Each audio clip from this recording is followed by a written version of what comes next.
I ask you this once? Where is Optimus Prime?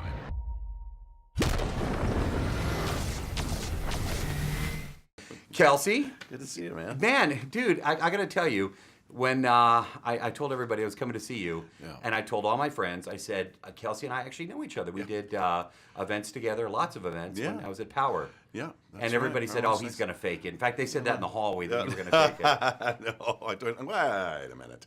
I know that guy. Dude, it's so cool to see you. Yeah, likewise, man. Man, you look great, and you're just spot on in this role. Thank you.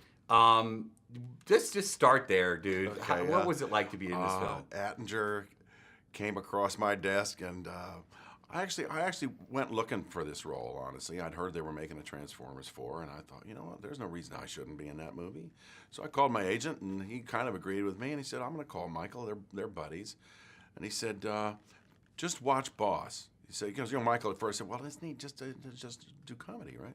And he said, no, watch Boss. So he sent him over a little clip, and Michael called and said, yeah, I'll go for it. So I went and met him about a week later, and we kicked it around and, said this would be fun. And Attinger is a delight to play. He's a tough, sort of lethal guy.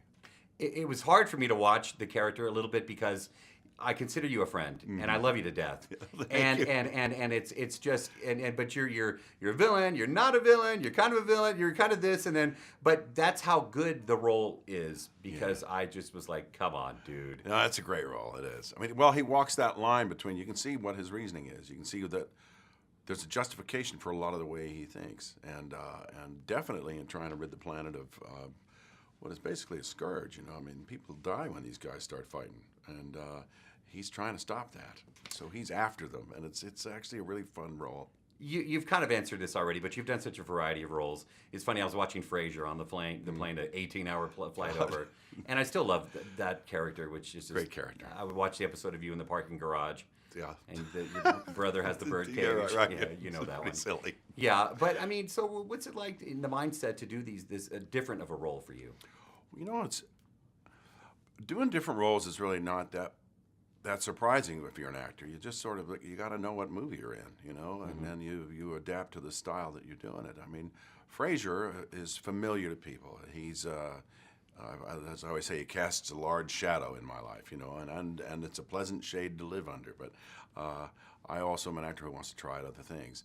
But the real trick is to know what movie you're in, and they're all different. In Michael's case, this is an epic film. This is almost Shakespearean, and so you have to have a kind of gravitas and a certain sort of epic mindset.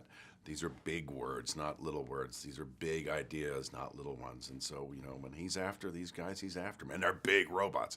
So it's a big thing. I've been in New York a lot doing some of the junket stuff, and I've seen some of the shows. I just saw Cranston, live in All the Way He won the Tony. I heard that was really good. It's fantastic. Yeah. And being from Texas, LBJ. Yeah, sure, LBJ. But let's talk about, you're great on stage. I know you like that. Any plans to return? Well, there's so many big names on Broadway. There's some chatter about something in January, February. That's still under wraps, basically. Musical. I did La Cage about, was it 3 years ago? Maybe almost 4 now. And I had a great time doing that.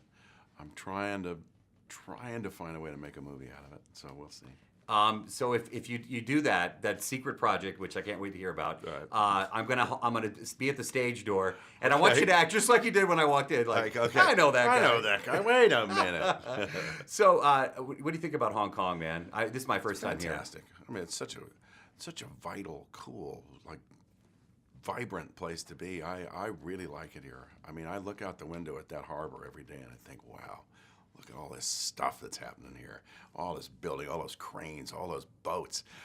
It reminds me of what, Manhattan must have been like 100 years ago, or San Francisco, or, that sort of promise of commerce and what possibilities exist. And, I think this is the kind of place, it's almost like the Wild West a little bit. You'd think, I'm going to Hong Kong and carve out something.